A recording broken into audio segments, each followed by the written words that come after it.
Сәлеметсіздер ме? Бұл сіз білесіз бе Айдары? Жоба әр апта сайын шығады және қарапайым әрі түсінікті тілмен жол саласының күрделі тақырыптарын түсіндіруге бағытталған. Өткен айдарда біз республикалық маңызы бар жолдардың ақылы учаскелері туралы айттық.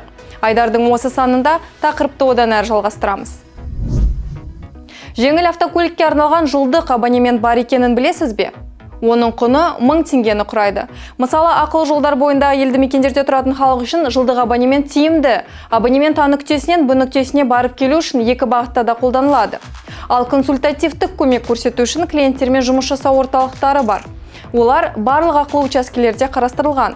Сонымен қатар, барлық сұрақтар бойынша 1403 нөміріне жүгінуге болады. Бұл Қазавтожолдың тәулік бойы жұмыс жасайтын бірыңғай колл орталығы.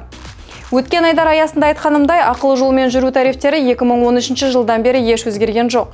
Бүгінгі күні онлайн төлеудің де 20-ға жуық тәсілі бар. Payway.kz, интернет-банкингтер арқылы, терминалдар арқылы, электронды әмияндар, телефон балансынан және тағы да басқа әдістер қарастырылған.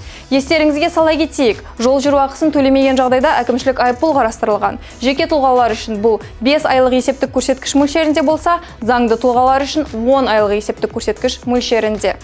Ақылы жолдар есебінен мемлекеттік бюджетке түсетін жүктеме айтарлықтай азаяды.